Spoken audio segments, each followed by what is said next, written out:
చూపించకపోవచ్చు. అలాంటి బలమైన ఆర్గనైజేషన్నే కకావికలం అయిపోయిన పరిస్థితుల్లో ఉంటే ప్రభుత్వం తలుచుకుంటే, అలాంటిది ఇన్ని లక్షల మంది పోలీసుండి, ఇన్ని వందల మంది ఐపీఎస్లుండి, 1000-2000 ఉన్న డిఎస్పీలుండి, అలాంటి కిరాయి గ్యాంగుల్ని మెయింటైన్ చేసే వ్యక్తుల మీద 2 రోజులు 48 గంటలు మీ చుట్టుపక్కల ఎవరున్నారు, వాడి పేరేంటి అన్ని కనుక్కొని ఒక పొలిటికల్ నిర్ణయం తీసుకుంటే మళ్ళీ ఎప్పుడు ఇలాంటి మాటలు రారు. మీరు అక్కడి దాకా తీసుకెళ్ళకండి. మీరు ఇదే చెప్తున్నాను ఇంకొకసారి. సామాజిక మాధ్యమాల్లో కానీ విదేశాల్లో కూర్చొని వాగే వాళ్ళతో సహా ఇక్కడ కూర్చొని భవిష్యత్తులో మేము వస్తాం, వచ్చి మేమేం చేస్తామంటే, వచ్చినప్పుడే మీరేం పీకలేదు, ఏం మాట్లాడతారు ఇప్పుడు? వచ్చినప్పుడే మీరు ఏం పీకలా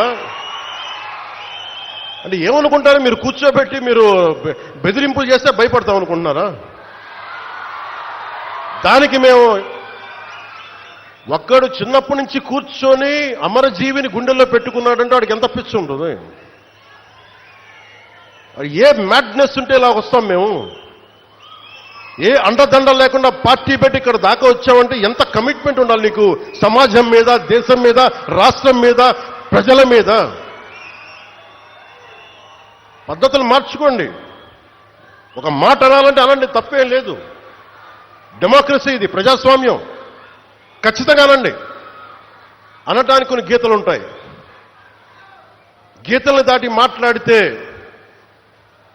మీ చేతికి మళ్ళీ ముద్రలు వేయడానికి ఏముండదు. అలా మాట్లాడే వాళ్ళు చెప్తున్నాను ఇప్పుడే, మీ చేతి మీద గీతలు తీసేస్తాం, అంత అరగదీస్తాం, గుర్తుపెట్టుకోండి. మేమన్నా కలెక్టర్స్, ఎస్పీల మీటింగ్ కూడా నేను ముఖ్యమంత్రి గారి సమక్షంలో తెలియజేశాను. ఈ రాష్ట్రంలో రౌడీజం, బెదిరింపులు, మన ఉత్తరాంధ్రలో కూర్చోబెట్టి కొంతమంది బెదిరించి ఒకటే చెప్పాను, రౌడీజం చేసే వాళ్ళని బెదిరించి వాళ్ళని పంపించి కదా మనం వచ్చింది. మనం అలాంటివి చేస్తే మనకి వాళ్ళకి ఏంటి తేడా? ఇది నేను చెప్పాను. నేను, జనసేన, మేము ప్రభుత్వంలో భాగం. అవసరమైతే చాలా ఖచ్చితంగా ప్రతి విషయాన్ని, అంశాన్ని తెలియజేస్తాం. Very constructive. మేము పార్ట్ ఆఫ్ దిస్ అలయన్స్. అందుకని దీన్ని ప్రతి ఒక్కరు దృష్టిలో పెట్టుకోండి. అలాగే మీరు వైసీపీ వారికి కూడా చెప్తున్నా, నాకు మీరంటే గౌరవం. బొత్స గారు లాంటి నాయకులు ఉన్నారు, మా పార్టీలోకి సామినేని ఉదయ్ భాను గారు లాంటి నాయకులు వచ్చారు, శ్రీనివాసులు గారు లాంటి నాయకులు వచ్చారు ఒంగోలు నుంచి, బాలినేని శ్రీనివాసులు లాంటి గారు. అప్పుడు వాళ్ళు బ్యాలెన్స్డ్గా ఉన్నారు, ఇప్పుడు బ్యాలెన్స్డ్గా ఉన్నారు. కానీ మీరు కూర్చొని పాత పద్ధతిలోనే మళ్ళీ మేము ఇష్టారాజ్యానంగా చెడతామంటే నేను విసిగిపోయానబ్బా.